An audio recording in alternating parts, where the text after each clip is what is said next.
Olá, amigos. Estamos mais uma vez aqui. Eu pegando a estrada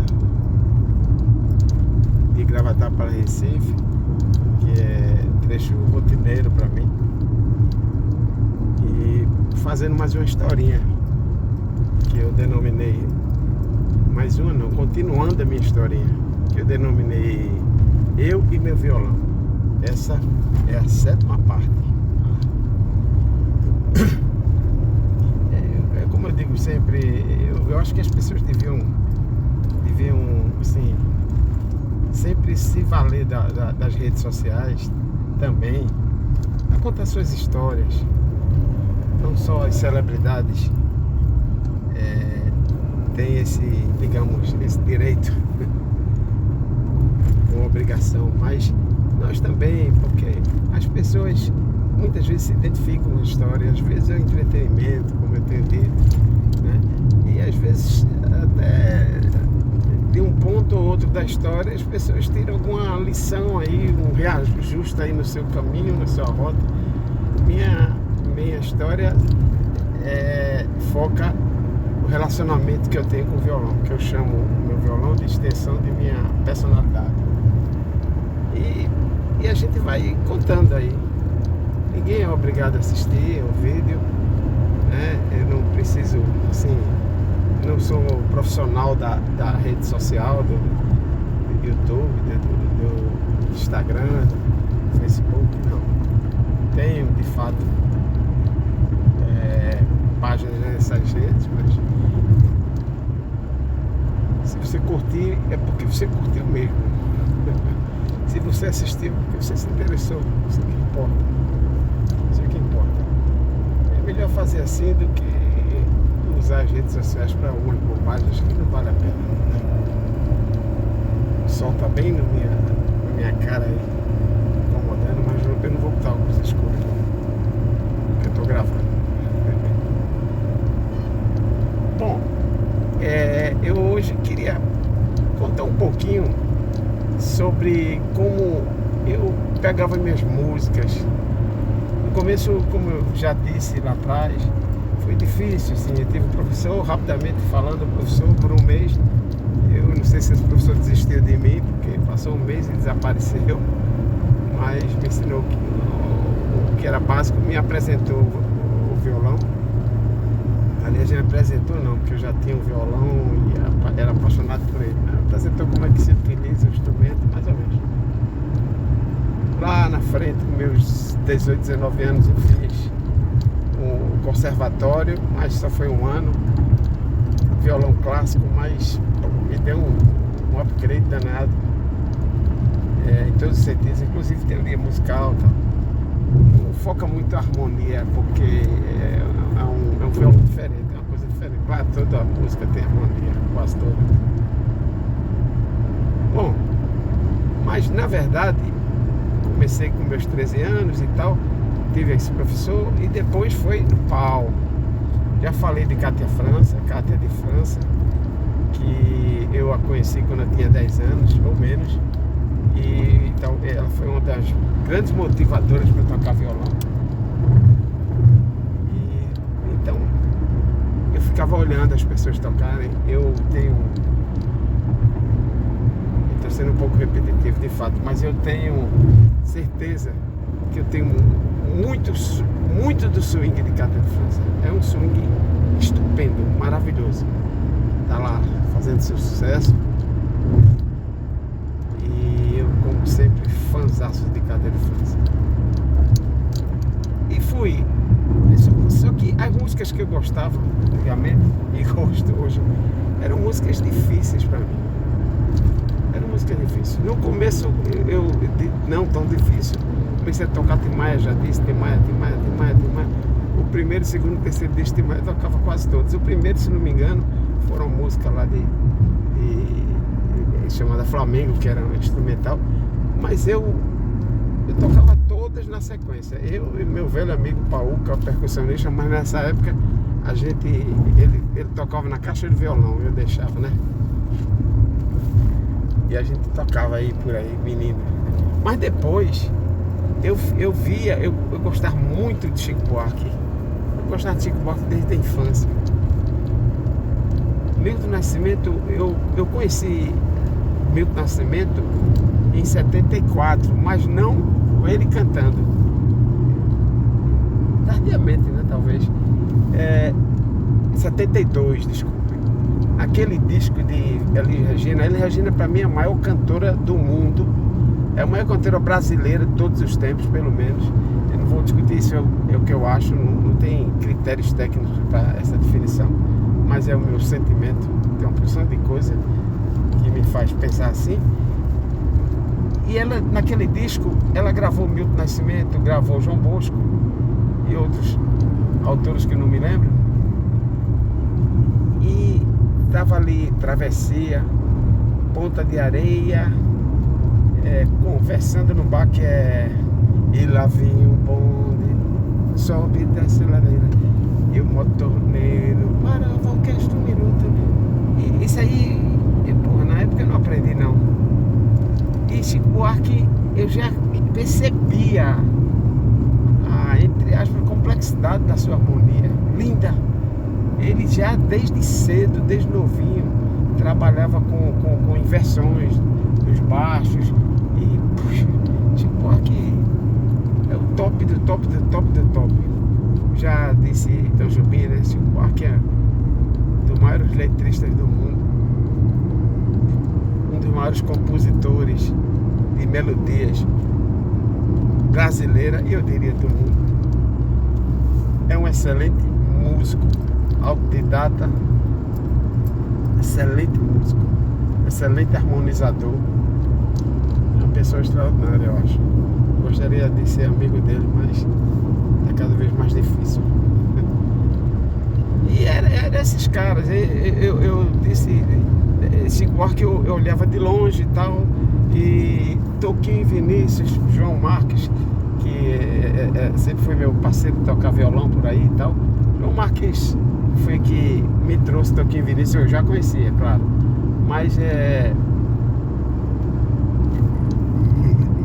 passei a tocar esses dois. Eu toquei quase todo o repertório do Toquinho Vinícius, quase todo, um pouco de exagero, mas mais da metade do repertório dele tocamos, toquei profissionalmente, ainda toco, não enjoo, nem regra 3, eu não enjoo, tarde em Itapuã e tal. Mas, e os outros, né? Posteriormente, Tony, que é o cara da nossa banda aí também, amigo também de infância, conheci todos os meus 16 anos, 17 anos. Tony me trouxe um acervo. Tony era um cara que via muita música boa, era um cara que comprava tudo que era disco, LP, né? Vinil. Ele me emprestava muito disso e ele me punha desafio assim. Olha aí me tava no disco de Milton Nascimento, pega essas músicas, essa pra gente cantar. Eu, porra, bicho. Só que eu, minha um pouquinho de vaidade, né? Que eu já me achava um violonista assim, de futuro, né? Tentava pegar e pegava algumas coisas, assim, outras não. Por exemplo, Beijo Partido. Na época, Tony exigiu que eu pegasse Beijo Partido. Tony Horta, meu amigo, pelo amor de Deus. Sem noção. Eu vim aprender Beijo Partido um dia desse, há uns 5 anos e tal, sei lá. Porque aí sem chance, cara. Então, Milton Nascimento, eu conheci Milton Nascimento no disco da Elis Regina. Elis Regina. E acreditem, eu nunca tinha ouvido Milton Nascimento. Talvez tenha ouvido e assim, sem saber que era ele, não creio. Mas eu imaginei a voz de Milton Nascimento quando eu estava ouvindo Elis Regina. Fiquei louco. Foi quando eu ouvi, o primeiro disco que eu ouvi foi Minas. Depois eu ouvi todos, muitas vezes. Depois eu comecei a aprender, mas muito depois eu comecei a aprender a música de Milton Nascimento. Tony me apresentou também Gonzaguinha, só que Gonzaguinha eu vi antes na casa da minha tia, Rosa de Lima, aquela mesma que me deu meus dois primeiros violões. Rosa de Lima, ela tinha também um acervo extenso de LP, MPB, só filé. E tem um cara que tem um disco que a capa do disco era uma caricatura dele com um tiro assim, na testa, assim, uma coisa até meio agressiva. O segundo disco dele, se não me engano. 71, sei lá. Eu já tinha ouvido esse cara. Eu vi esse disco. Eu e Pauca, que era meu companheiro aí de ouvir música também. Fiquei impressionado. O nome desse cara era Luiz Gonzaga Júnior. Eu disse, pô, esse é o nome do disco também, se não me engano. Eu disse, pô, será que esse cara é filho do Luiz Gonzaga? Eu nunca vi isso. Fiquei com essa dúvida até muito tempo depois. Tony trouxe pra mim um disco chamado Começaria Tudo Outra Vez. Aí eu aprendi. Gonzaguinha, pô. Gonzaguinha me faz chorar assim. Gonzaguinha é Gonzaguinha. Pronto, basta. Esses caras. Edu Lobo, muitos anos depois eu aprendi algumas coisas de Edu Lobo, mas Edu Lobo é uma sofisticação de estrutura harmônica que não tem tamanho, só que belo. Não adianta complicar e deixar a coisa feia. Fala que isso tem nada. Então, como é que eu aprendi essas músicas? Como é que eu aprendi essas coisas todas? E eu era obstinado, por isso que eu aprendi. Desse Chico Buarque veio depois, mas tinha os caderninhos que faziam violão, guitarra, Vigor, que eu muito tempo depois, aliás, um dia desse, eu soube que era Robson Miguel que fazia essas revistinhas e ajudou muito os iniciantes. Era isso que a gente tinha. E o manual o velho manual do Paulinho Nogueira, que vale até hoje, muitas dicas. Isso aí, na época do conservatório, meu professor foi que me apresentou, Newton Rangel me apresentou esse manual, esse livretozinho do mestre, né, Paulinho Nogueira, e eu assimilei muitas dicas. Aí foi quando eu comecei a ver harmonia com outros olhos e tal. Mas, voltando atrás, como é que eu pegava essas músicas? Era no vinil, ouvindo com o violão no colo. A maioria dos meus discos era tudo arranhado, porque eu queria, tinha trechos que eu queria fazer, e aí era mais para aprender a letra, eu copiava a letra. Não tem esse negócio da internet. Tinha disco que tinha letra, tinha disco que não tinha letra, e eu apertava o braço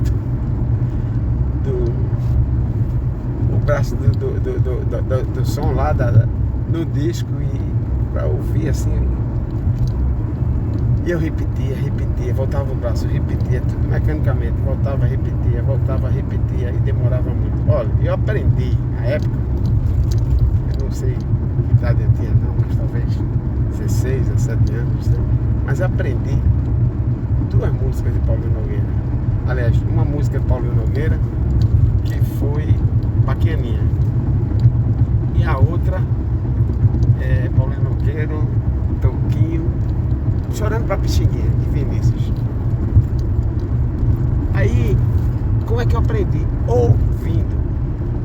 Então, Chorando pra Pixinguinha, eu vou chutar aqui, mas é uma coisa nessa proporção, uns 2 anos pra aprender. Claro que eu não ficava todo dia lá, mas eu peguei a primeira parte, segurei, eu disse, essa aí tá tranquilo. Eu ficava repetindo e ficava ouvindo disco para pegar a segunda parte. E eu queria solar ela toda. Eu aprendi a solar só eu, assim, violão. Muitas vezes eram 2 violões, né? Aquele choro maravilhoso e tal. Mas eu era sozinho. Quem ia tocar comigo ali? João, na época, porque houve alguns hiatos que a gente não tava tocando junto aí, cada um tomava seu rumo e tal. Era meio assim.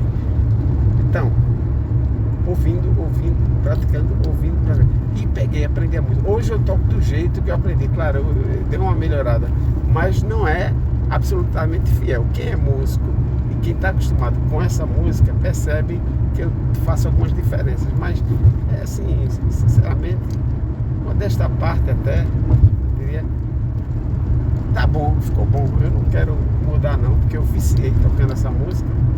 Quebrar vício é uma coisa muito difícil, a não ser que fosse estritamente necessário, né? Então, era assim que eu aprendi as músicas. E muitas dificuldades, às vezes uma música simples eu não conseguia, mas eu queria repercutir a harmonia da melhor forma possível. E pasme, eu, quando não tinha noção assim de harmonia, eu ia ouvindo o violão, dedo por dedo, corda por corda, que eu já reconhecia, de tanto ouvir, eu reconhecia. É aquele sonzinho safado, né? Não é aquele sonzão, não. E eu reconhecia e ia dedo por dedo. Claro que errei muito, mas fiz muita coisa parecida e pelo menos os leigos eu enganava.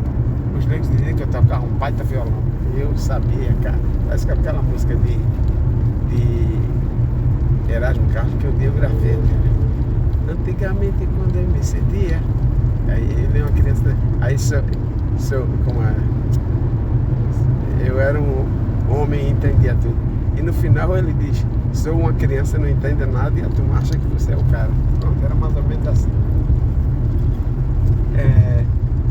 Então, fui aprendendo dessa forma.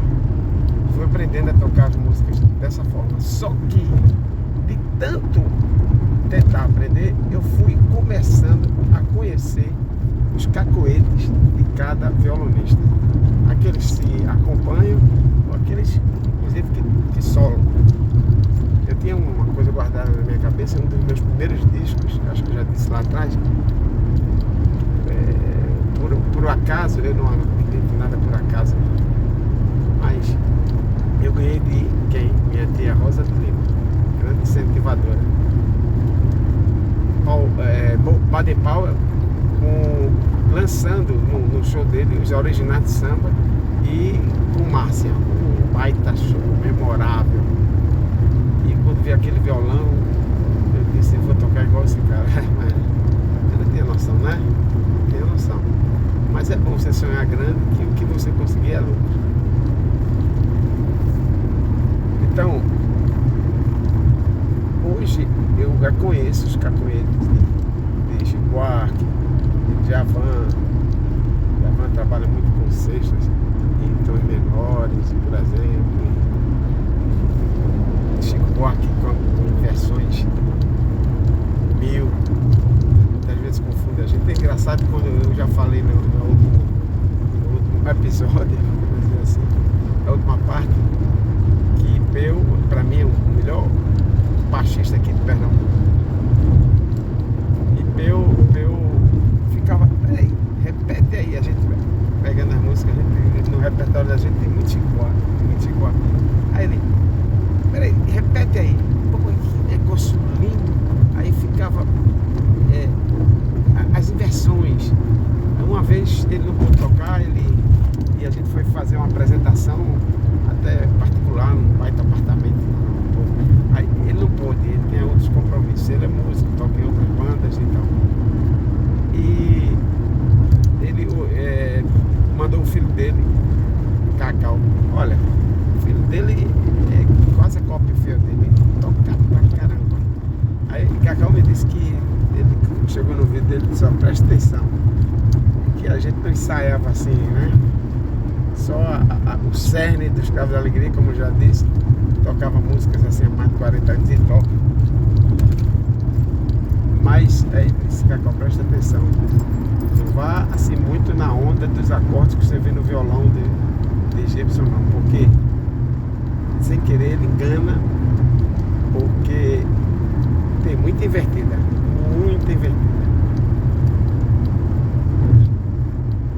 E aí ele ficou atento e tal, e eu achei muito engraçado isso.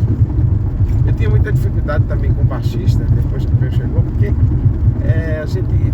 uma banda que toca com o baixista, o violonista, o guitarrista nem se fala, o violonista quase que não toca o seu baixo aí, porque deixa isso na mão do baixista e tal.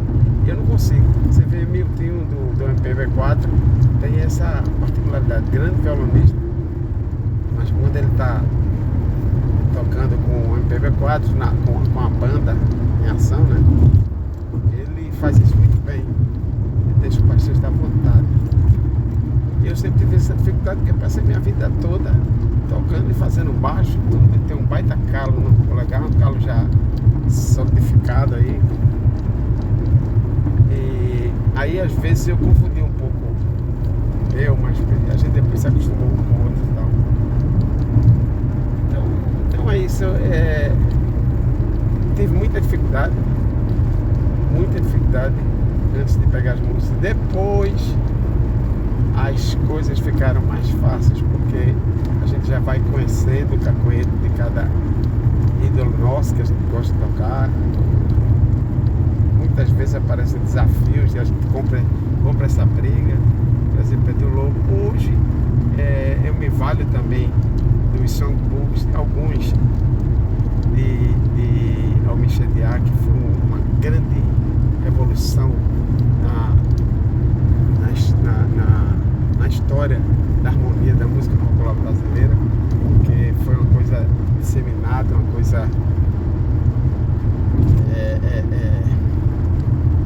democraticamente espalhada, e quem quer tocar violão tem essas possibilidades. E na internet, eu quero comentar só uma coisa. Eu vou às vezes na internet, é mais difícil, mas eu vou às vezes na internet buscar harmonia dessa ou daquela música e tal. Mas é preciso ter alguma experiência, tomar muito cuidado, porque eu não sou dessa. É melhor tocar assim meio errado do que não tocar música. Eu não acho isso legal. Eu acho que você tem que tocar correto. Então você tem que treinar seu ouvido. Eu nunca fui ouvido absoluto não, mas meu ouvido é treinado, porque eu ouvi e ouço muito. Quando eu desligar aqui, vou botar música para ouvir, porque eu gosto. Eu sou apaixonado por isso.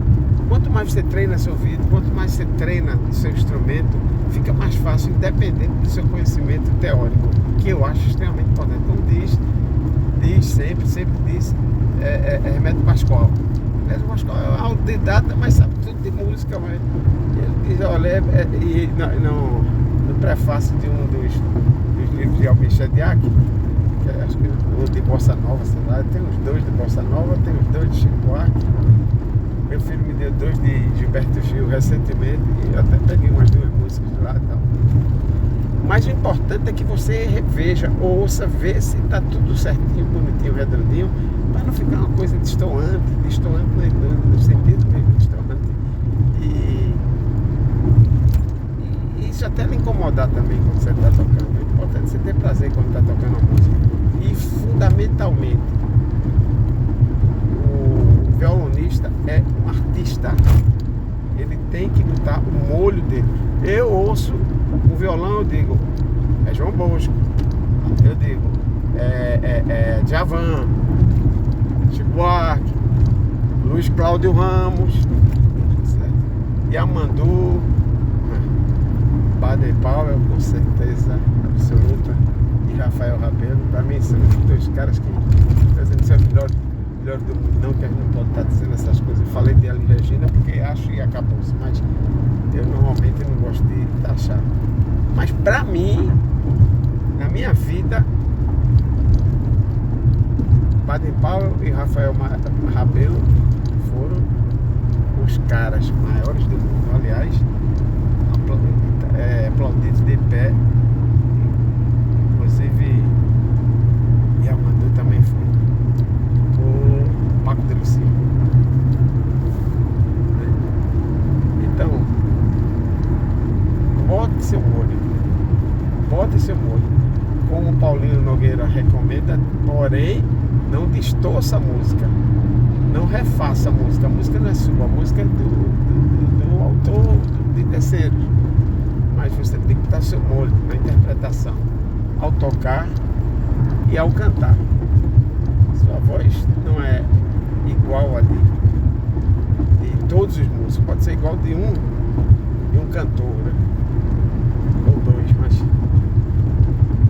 mesmo assim, se você quiser ser um cover, é outra carreira, né? E aí você tem que imitar, tem que ser perfeita a imitação, mas e também é um artista na arte de imitar. Mas o violonista, o instrumentista e o cantor são artistas e tem que impor sua personalidade. Isso aí.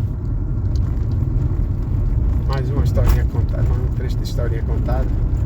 E nunca sei se haverá a próxima. Um abraço a todos.